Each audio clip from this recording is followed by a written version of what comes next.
Bonjour, bienvenue dans l'édition de l'emploi. Conduire les tracteurs d'hier et ceux d'aujourd'hui, cela n'a plus grand-chose à voir. Depuis que les machines agricoles existent pour aider les hommes, remplacer la main-d'œuvre parfois, et surtout augmenter la productivité, il y a eu d'énormes évolutions au niveau des machines et donc aussi des métiers. Aujourd'hui, on manque de personnes dans ce domaine très spécialisé. Pour en parler, nous recevons Éric Gaillochon, qui est directeur de l'EPL, l'établissement public local d'enseignement et de formation pour les professions agricole qui se retrouve à Mirecourt dans les Vosges. Bonjour. Bonjour. Merci d'être avec nous. Un mot tout d'abord sur votre structure puisqu'elle regroupe plusieurs établissements. Tout à fait. L'EPL de Mirecourt regroupe le lycée agricole et forestier de Mirecourt ainsi qu'un centre de formation pour apprentis, un centre de formation pour adultes qui a pour vocation de reconvertir des personnes qui sont au chômage par exemple, oui, et une exploitation agricole. D'accord. Alors, quelles sont les différentes formations que vous proposez? Alors, elles sont assez variées en réalité. Ces formations, elles regroupent des formations de niveau 5, des brevets professionnels agricoles en particulier, oui, qui forment plutôt des conducteurs de machines, et puis un bac pro, là aussi conducteur de machines et entretien de premier niveau. Et puis on participe également à un bac pro maintenance avec Bain-les-Bains. D'accord. Alors, on y reviendra justement tout à l'heure parce que c'est un partenariat important. Un mot sur les effectifs peut-être? Alors globalement, les effectifs, c'est pour l'établissement dans ce domaine-là environ 70 apprenants, élèves, apprentis. Et il y a quand même une forte possibilité de développement de ce secteur actuellement. D'accord, très bien. Alors vous restez avec nous, je l'ai dit.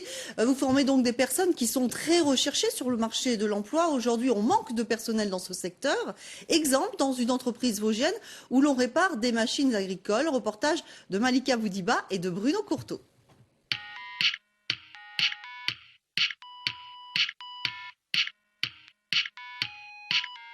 Nous avons le type du tracteur, le type du moteur, la destination du tracteur. Donc là, c'est un tracteur qui était destiné à l'Europe.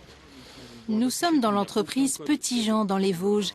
Elle vient d'acquérir un logiciel de diagnostic un peu comme pour les voitures, mais pour les machines agricoles.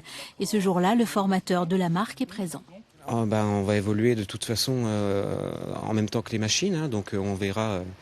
On n'a pas le choix que d'évoluer avec justement les avances techniques qu'il peut y avoir avec les progrès qu'il y a, quoi. Auparavant, c'était le mécanicien, c'était celui qui avait les clés, les marteaux, on appelait ça le forgeron, quoi. C'était le dernier métier de la concession. Mais aujourd'hui, c'est un métier qui est très très valorisé parce qu'il y a beaucoup de nouvelles technologies. Les mécaniciens sont... c'est une des clés principales de la concession. Aujourd'hui, on ne peut plus se passer de mécanicien. C'est indispensable au fonctionnement d'une concession.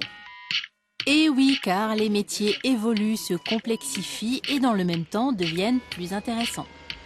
Aujourd'hui, c'est un métier où on n'est pas dans un atelier de production, donc on est dans un atelier d'entretien. On est en contact avec les clients utilisateurs, les agriculteurs, et on va aussi beaucoup sur le terrain.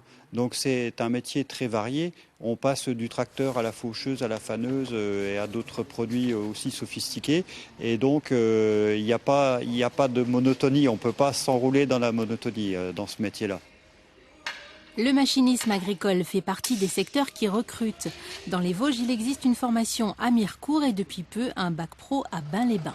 La meilleure formation qui existe aujourd'hui, c'est l'alternance, parce que ça leur permet d'avoir à la fois les cours à l'école et de pouvoir mettre les applications en pratique dans un atelier. Donc se rendre compte vraiment pourquoi ils apprennent à l'école, parce qu'ils vont voir à l'usage que c'est nécessaire. Grosses machines mécaniques et informatiques, voilà qui pourrait séduire les futurs candidats.